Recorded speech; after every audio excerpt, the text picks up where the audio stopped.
The Secret Garden. By G.K. Chesterton. Aristide Valentine, chief of the Paris police, was late for his dinner, and some of his guests began to arrive before him.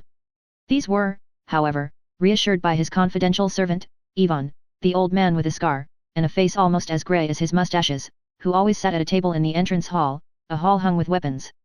Valentine's house was perhaps as peculiar and celebrated as its master.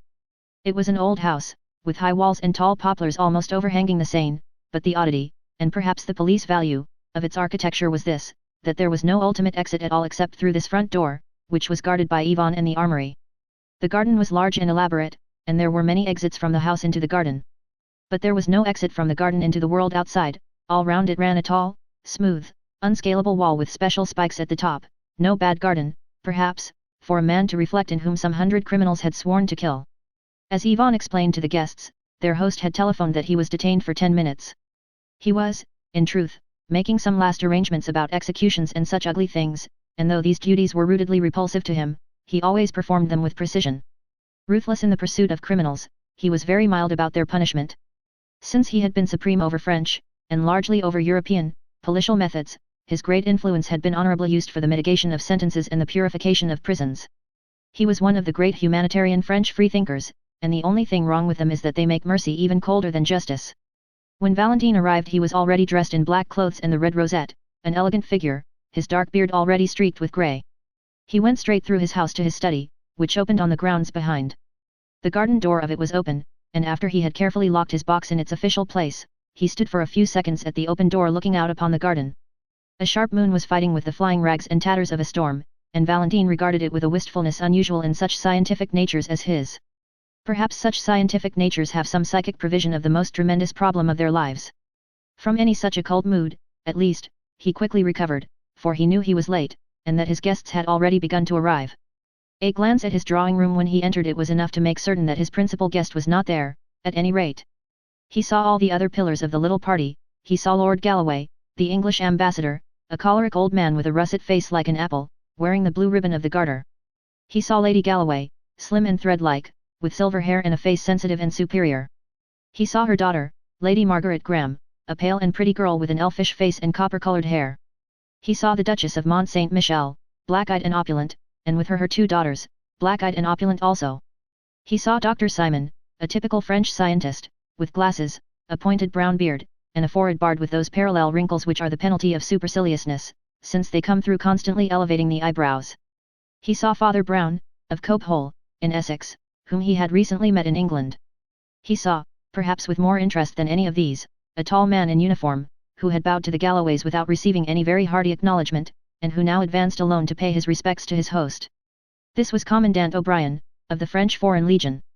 He was a slim yet somewhat swaggering figure, clean-shaven, dark-haired, and blue-eyed, and, as seemed natural in an officer of that famous regiment of victorious failures and successful suicides, he had an air at once dashing and melancholy.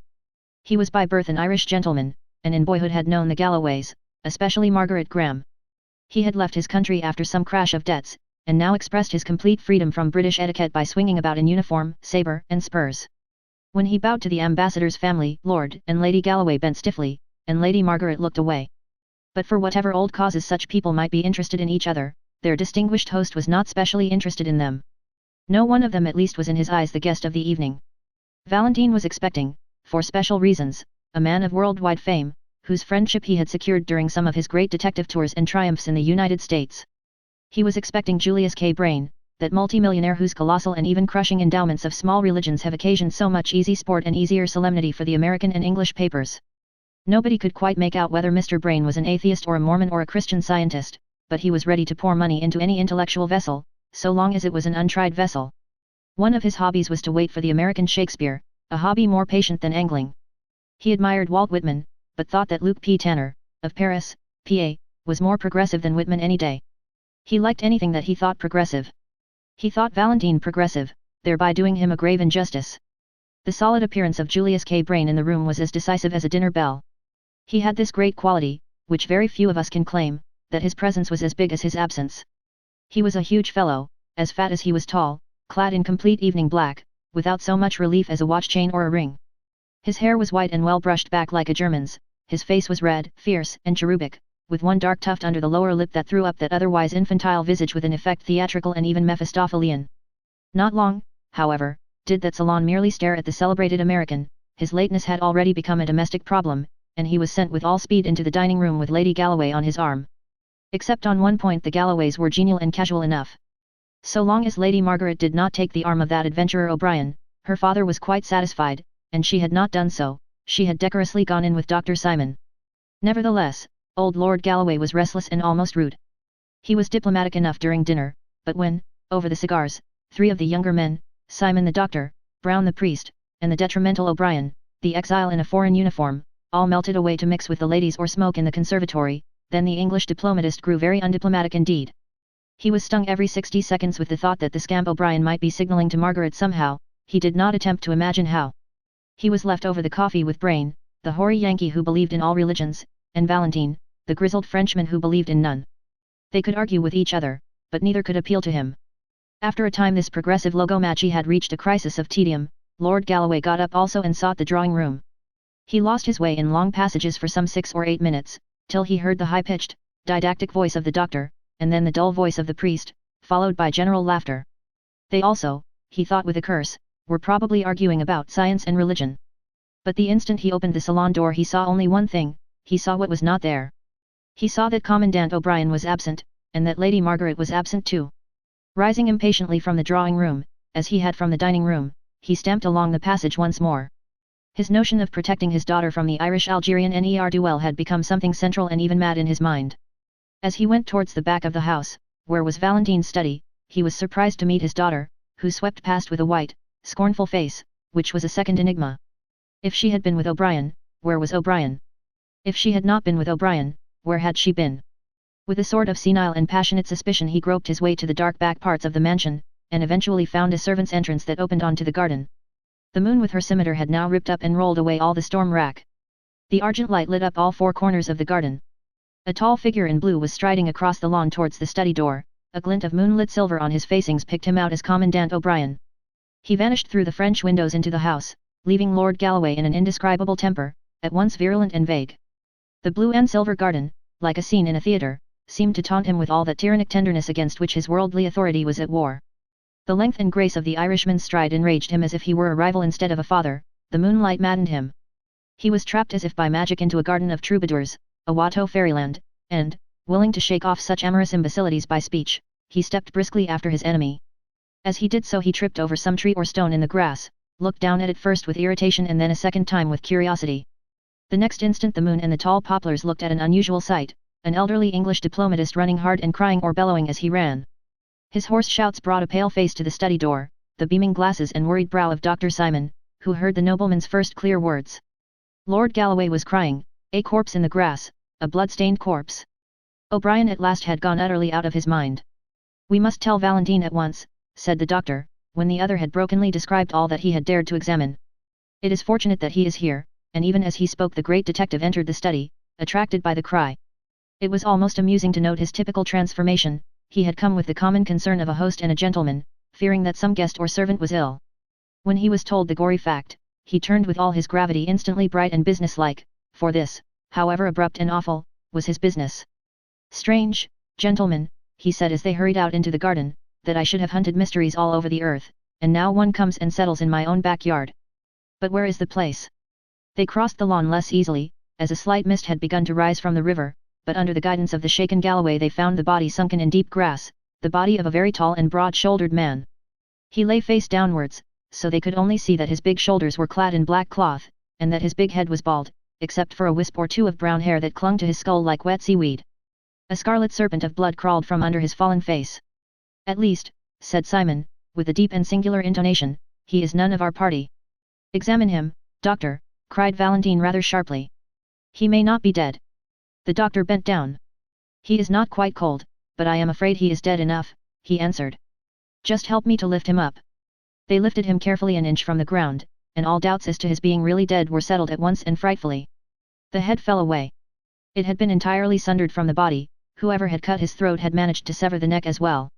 Even Valentine was slightly shocked. "He must have been as strong as a gorilla," he muttered. Not without a shiver, though he was used to anatomical abortions, Dr. Simon lifted the head. It was slightly slashed about the neck and jaw, but the face was substantially unhurt. It was a ponderous, yellow face, at once sunken and swollen, with a hawk-like nose and heavy lids, a face of a wicked Roman emperor, with, perhaps, a distant touch of a Chinese emperor. All present seemed to look at it with the coldest eye of ignorance. Nothing else could be noted about the man except that, as they had lifted his body, they had seen underneath it the white gleam of a shirt front defaced with a red gleam of blood. As Dr. Simon said, the man had never been of their party. But he might very well have been trying to join it, for he had come dressed for such an occasion. Valentine went down on his hands and knees and examined with his closest professional attention the grass and ground for some 20 yards round the body, in which he was assisted less skillfully by the doctor, and quite vaguely by the English lord. Nothing rewarded their grovellings except a few twigs, snapped or chopped into very small lengths, which Valentine lifted for an instant's examination and then tossed away. "Twigs," he said gravely, "twigs, and a total stranger with his head cut off, that is all there is on this lawn." There was an almost creepy stillness, and then the unnerved Galloway called out sharply. "Who's that? Who's that over there by the garden wall?" A small figure with a foolishly large head drew waveringly near them in the moonlit haze, looked for an instant like a goblin, but turned out to be the harmless little priest whom they had left in the drawing room. "I say," he said meekly, "there are no gates to this garden, do you know?" Valentine's black brows had come together somewhat crossly, as they did on principle at the sight of the cassock. But he was far too just a man to deny the relevance of the remark. "You are right," he said. "Before we find out how he came to be killed, we may have to find out how he came to be here. Now listen to me, gentlemen. If it can be done without prejudice to my position and duty, we shall all agree that certain distinguished names might well be kept out of this. There are ladies, gentlemen, and there is a foreign ambassador. If we must mark it down as a crime, then it must be followed up as a crime. But till then I can use my own discretion. I am the head of the police, I am so public that I can afford to be private. Please heaven, I will clear every one of my own guests before I call in my men to look for anybody else. Gentlemen, upon your honor, you will none of you leave the house till tomorrow at noon, there are bedrooms for all. Simon, I think you know where to find my man, Ivan, in the front hall, he is a confidential man. Tell him to leave another servant on guard and come to me at once. Lord Galloway, you are certainly the best person to tell the ladies what has happened, and prevent a panic. They also must stay. Father Brown and I will remain with the body." When this spirit of the captain spoke in Valentine he was obeyed like a bugle. Dr. Simon went through to the armory and rooted out Ivan, the public detective's private detective. Galloway went to the drawing room and told the terrible news tactfully enough, so that by the time the company assembled there the ladies were already startled and already soothed. Meanwhile the good priest and the good atheist stood at the head and foot of the dead man motionless in the moonlight, like symbolic statues of their two philosophies of death. Ivan, the confidential man with the scar and the mustaches, came out of the house like a cannonball, and came racing across the lawn to Valentine like a dog to his master. His livid face was quite lively with the glow of this domestic detective story, and it was with almost unpleasant eagerness that he asked his master's permission to examine the remains. "Yes, look, if you like, Ivan," said Valentine, "but don't be long. We must go in and thrash this out in the house." Ivan lifted the head, and then almost let it drop. "Why," he gasped, no, it isn't, it can't be. Do you know this man, sir?" "No," said Valentine indifferently, "we had better go inside." Between them they carried the corpse to a sofa in the study, and then all made their way to the drawing room. The detective sat down at a desk quietly, and even without hesitation, but his eye was the iron eye of a judge at assize. He made a few rapid notes upon paper in front of him, and then said shortly, "Is everybody here?" "Not Mr. Brain," said the Duchess of Mont Saint Michel, looking round. "No," said Lord Galloway in a hoarse, harsh voice. "And not Mr. Neil O'Brien, I fancy. I saw that gentleman walking in the garden when the corpse was still warm." "Ivan," said the detective, "go and fetch Commandant O'Brien and Mr. Brain.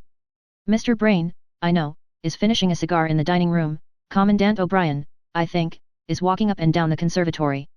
I am not sure." The faithful attendant flashed from the room, and before anyone could stir or speak Valentine went on with the same soldierly swiftness of exposition. "Everyone here knows that a dead man has been found in the garden, his head cut clean from his body. Dr. Simon, you have examined it. Do you think that to cut a man's throat like that would need great force? Or, perhaps, only a very sharp knife?" "I should say that it could not be done with a knife at all," said the pale doctor. "Have you any thought," resumed Valentine, "of a tool with which it could be done?" "Speaking within modern probabilities, I really haven't," said the doctor, arching his painful brows. "It's not easy to hack a neck through even clumsily, and this was a very clean cut. It could be done with a battle axe or an old headsman's axe, or an old two-handed sword. But, good heavens," cried the Duchess, almost in hysterics, there aren't any two-handed swords and battle-axes round here. Valentine was still busy with the paper in front of him. Tell me, he said, still writing rapidly, could it have been done with a long French cavalry saber? A low knocking came at the door, which, for some unreasonable reason, curdled everyone's blood like the knocking in Macbeth. Amid that frozen silence Dr. Simon managed to say, a saber, yes, I suppose it could. Thank you, said Valentine. Come in, Yvonne. The confidential Yvonne opened the door and ushered in Commandant Neil O'Brien, whom he had found at last pacing the garden again. The Irish officer stood up disordered and defiant on the threshold. What do you want with me? He cried. Please sit down, said Valentine in pleasant, level tones. Why, you aren't wearing your sword. Where is it? I left it on the library table, said O'Brien, his brogue deepening in his disturbed mood. It was a nuisance, it was getting. Yvonne, said Valentine, please go and get the commandant's sword from the library. Then, as the servant vanished, Lord Galloway says he saw you leaving the garden just before he found the corpse. What were you doing in the garden? The commandant flung himself recklessly into a chair. Oh, he cried in pure Irish, admirin' the moon. Communing with nature, me boy. A heavy silence sank and endured, and at the end of it came again that trivial and terrible knocking. Yvonne reappeared, carrying an empty steel scabbard. This is all I can find, he said. Put it on the table, said Valentine, without looking up. There was an inhuman silence in the room, like that sea of inhuman silence round the dock of the condemned murderer. The Duchess's weak exclamations had long ago died away. Lord Galloway's swollen hatred was satisfied and even sobered. The voice that came was quite unexpected. I think I can tell you, cried Lady Margaret, in that clear, quivering voice with which a courageous woman speaks publicly. I can tell you what Mr. O'Brien was doing in the garden, since he is bound to silence. He was asking me to marry him. I refused. I said in my family circumstances I could give him nothing but my respect. He was a little angry at that, he did not seem to think much of my respect. I wonder, she added, with rather a wan smile, if he will care at all for it now. For I offer it him now. I will swear anywhere that he never did a thing like this. Lord Galloway had edged up to his daughter, and was intimidating her in what he imagined to be an undertone. Hold your tongue, Maggie, he said in a thunderous whisper. Why should you shield the fellow? Where's his sword? Where's his confounded cavalry? He stopped because of the singular stare with which his daughter was regarding him, a look that was indeed a lurid magnet for the whole group. You old fool, she said in a low voice without pretense of piety, what do you suppose you are trying to prove? I tell you this man was innocent while with me. But if he wasn't innocent, he was still with me. If he murdered a man in the garden, who was it who must have seen, who must at least have known? Do you hate Neil so much as to put your own daughter? Lady Galloway screamed. Everyone else sat tingling at the touch of those satanic tragedies that have been between lovers before now. They saw the proud, white face of the Scotch aristocrat and her lover, the Irish adventurer, like old portraits in a dark house. The long silence was full of formless historical memories of murdered husbands and poisonous paramours. In the center of this morbid silence an innocent voice said, was it a very long cigar? The change of thought was so sharp that they had to look round to see who had spoken. I mean, said little Father Brown, from the corner of the room, I mean that cigar Mr. Brain is finishing. It seems nearly as long as a walking stick. Despite the irrelevance there was assent as well as irritation in Valentine's face as he lifted his head. Quite right, he remarked sharply. Yvonne, go and see about Mr. Brain again, and bring him here at once. The instant the factotum had closed the door, Valentine addressed the girl with an entirely new earnestness. Lady Margaret, he said, we all feel, I am sure, both gratitude and admiration for your act in rising above your lower dignity and explaining the commandant's conduct. But there is a hiatus still. Lord Galloway, I understand, met you passing from the study to the drawing room, and it was only some minutes afterwards that he found the garden and the commandant still walking there. You have to remember, replied Margaret, with a faint irony in her voice, that I had just refused him, so we should scarcely have come back arm in arm.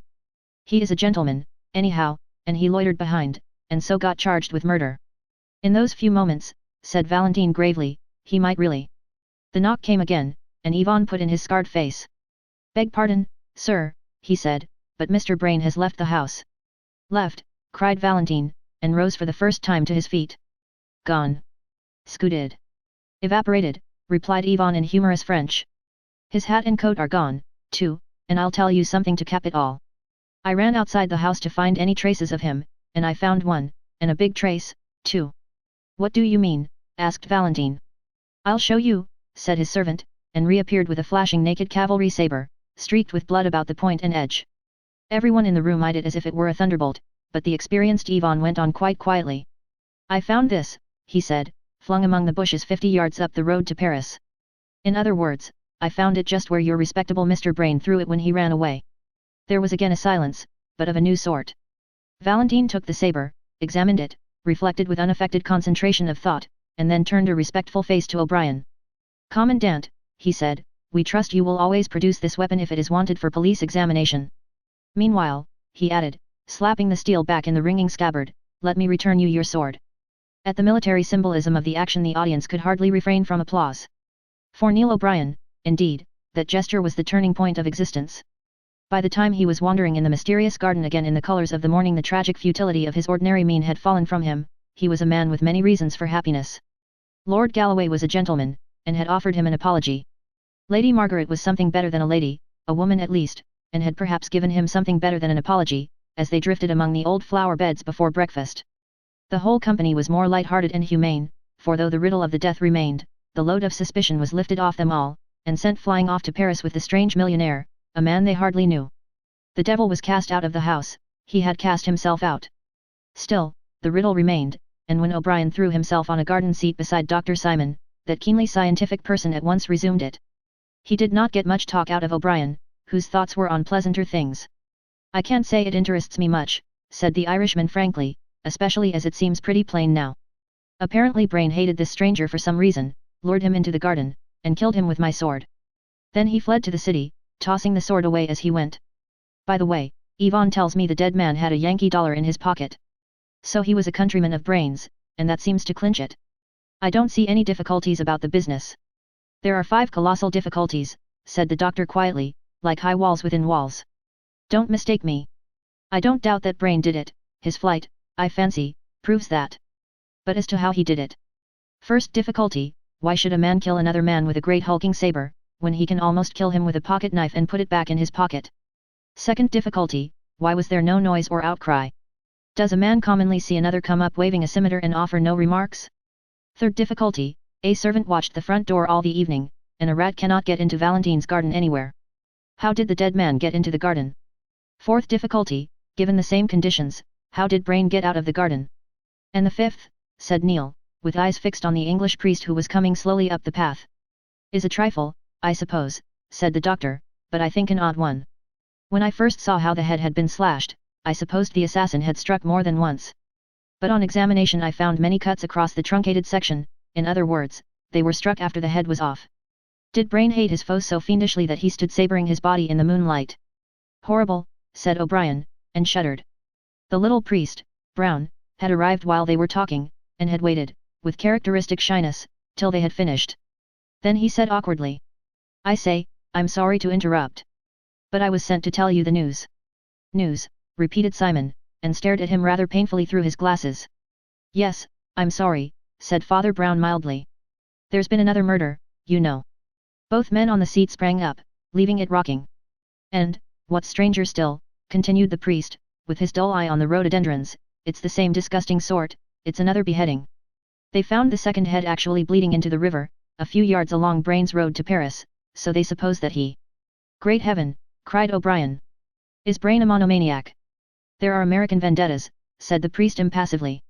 Then he added, they want you to come to the library and see it.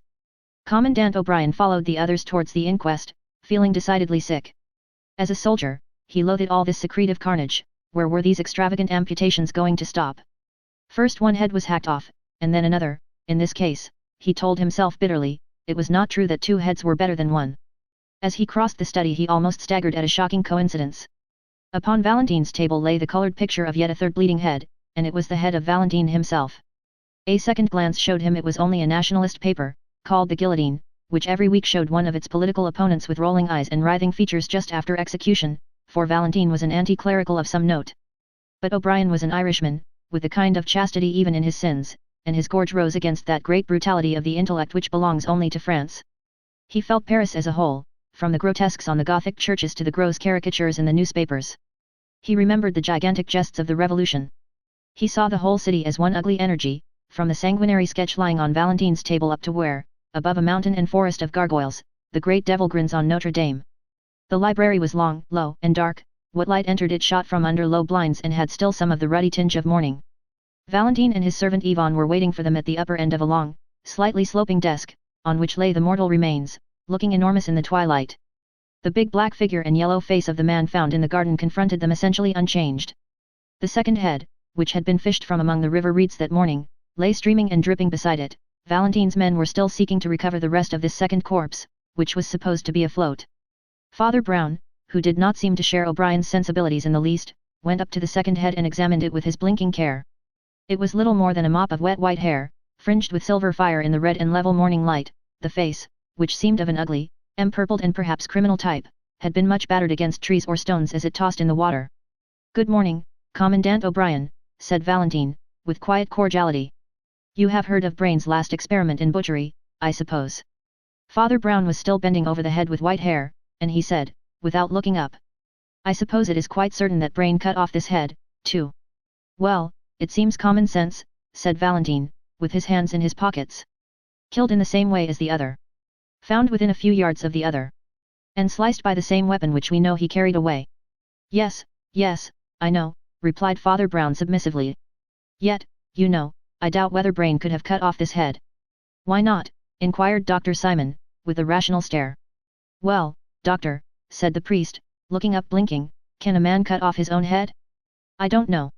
O'Brien felt an insane universe crashing about his ears, but the doctor sprang forward with impetuous practicality and pushed back the wet white hair. "Oh, there's no doubt it's Brain," said the priest quietly. He had exactly that chip in the left ear. The detective, who had been regarding the priest with steady and glittering eyes, opened his clenched mouth and said sharply, "You seem to know a lot about him, Father Brown." "I do," said the little man simply. "I've been about with him for some weeks. He was thinking of joining our church." The star of the fanatic sprang into Valentine's eyes. He strode towards the priest with clenched hands. "And, perhaps," he cried, with a blasting sneer, "perhaps he was also thinking of leaving all his money to your church." "Perhaps he was," said Brown stolidly, "it is possible." "In that case," cried Valentine, with a dreadful smile, "you may indeed know a great deal about him. About his life and about his." Commandant O'Brien laid a hand on Valentine's arm. "Drop that slanderous rubbish, Valentine," he said, "or there may be more swords yet." But Valentine, under the steady, humble gaze of the priest, had already recovered himself. "Well," he said shortly, "people's private opinions can wait. You gentlemen are still bound by your promise to stay, you must enforce it on yourselves, and on each other. Ivan here will tell you anything more you want to know. I must get to business and write to the authorities. We can't keep this quiet any longer. I shall be writing in my study if there is any more news." "Is there any more news, Ivan?" asked Dr. Simon, as the chief of police strode out of the room. "Only one more thing, I think, sir," said Ivan, wrinkling up his grey old face, "but that's important, too, in its way. There's that old buffer you found on the lawn," and he pointed without pretense of reverence at the big black body with the yellow head. "We've found out who he is, anyhow." "Indeed," cried the astonished doctor, "and who is he?" "His name was Arnold Becker," said the under-detective, "though he went by many aliases. He was a wandering sort of scamp, and is known to have been in America, so that was where Brain got his knife into him. We didn't have much to do with him ourselves, for he worked mostly in Germany. We've communicated, of course, with the German police. But, oddly enough, there was a twin brother of his, named Louis Becker, whom we had a great deal to do with. In fact, we found it necessary to guillotine him only yesterday. Well, it's a rum thing, gentlemen, but when I saw that fellow flat on the lawn I had the greatest jump of my life. If I hadn't seen Louis Becker guillotined with my own eyes, I'd have sworn it was Louis Becker lying there in the grass. Then, of course, I remembered his twin brother in Germany, and following up the clue." The explanatory Ivan stopped, for the excellent reason that nobody was listening to him. The commandant and the doctor were both staring at Father Brown, who had sprung stiffly to his feet, and was holding his temples tight like a man in sudden and violent pain. "Stop, stop, stop," he cried, "stop talking a minute, for I see half. Will God give me strength? Will my brain make the one jump and see all? Heaven help me. I used to be fairly good at thinking. I could paraphrase any page in Aquinas once. Will my head split, or will it see? I see half, I only see half." He buried his head in his hands, and stood in a sort of rigid torture of thought or prayer, while the other three could only go on staring at this last prodigy of their wild 12 hours. When Father Brown's hands fell they showed a face quite fresh and serious, like a child's. He heaved a huge sigh, and said, "Let us get this said and done with as quickly as possible. Look here, this will be the quickest way to convince you all of the truth." He turned to the doctor. "Dr. Simon," he said, you have a strong headpiece, and I heard you this morning asking the 5 hardest questions about this business. Well, if you will ask them again, I will answer them. Simon's pince-nez dropped from his nose in his doubt and wonder, but he answered at once. Well, the first question, you know, is why a man should kill another with a clumsy saber at all when a man can kill with a bodkin. A man cannot behead with a bodkin, said Brown calmly, and for this murder beheading was absolutely necessary. Why? Asked O'Brien, with interest.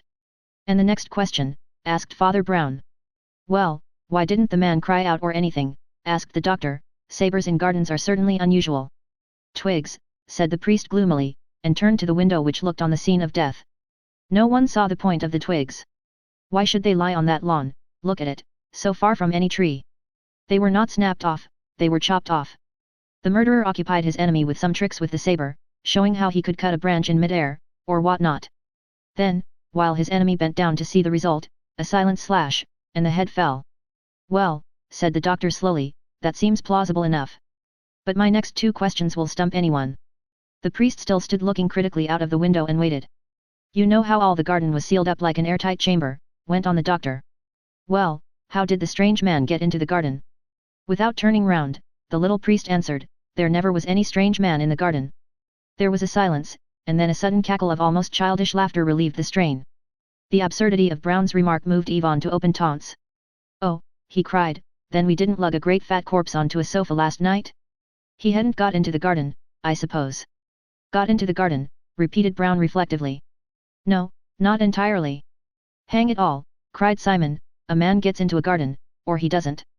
Not necessarily, said the priest, with a faint smile. What is the next question, doctor? I fancy you're ill, exclaimed Dr. Simon sharply, but I'll ask the next question if you like. How did Brain get out of the garden? He didn't get out of the garden, said the priest, still looking out of the window.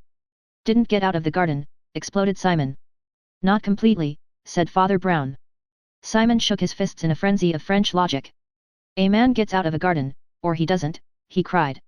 Not always, said Father Brown. Dr. Simon sprang to his feet impatiently. I have no time to spare on such senseless talk, he cried angrily.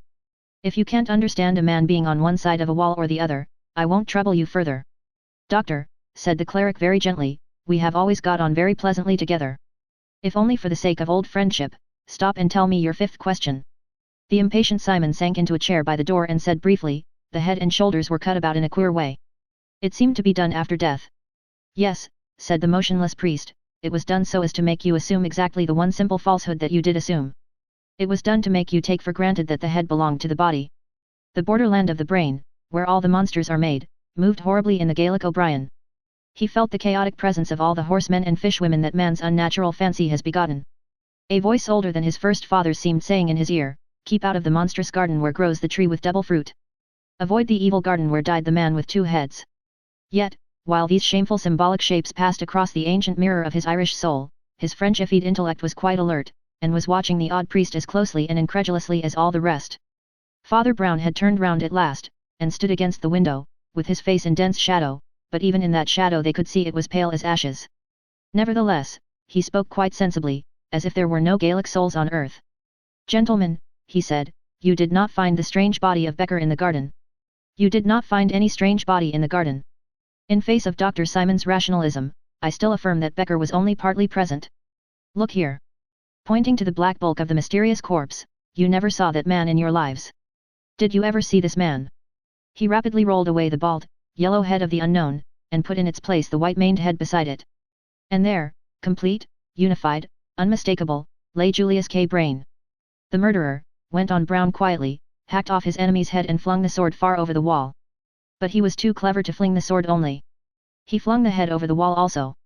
Then he had only to clap on another head to the corpse, and, as he insisted on a private inquest, you all imagined a totally new man. Clap on another head, said O'Brien staring. What other head? Heads don't grow on garden bushes, do they? No, said Father Brown huskily, and looking at his boots, there is only one place where they grow. They grow in the basket of the guillotine, beside which the chief of police, Aristide Valentine, was standing not an hour before the murder. Oh, my friends, hear me a minute more before you tear me in pieces. Valentine is an honest man, if being mad for an arguable cause is honesty. But did you never see in that cold, grey eye of his that he is mad?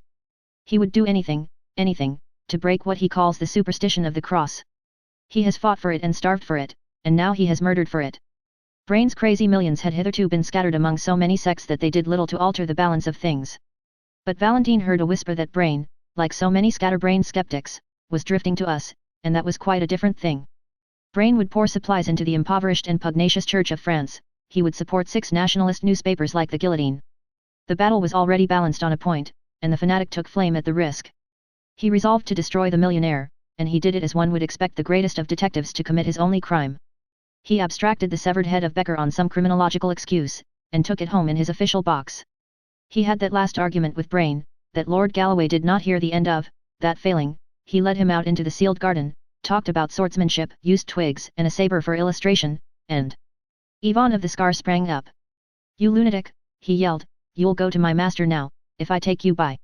"Why, I was going there," said Brown heavily, "I must ask him to confess, and all that."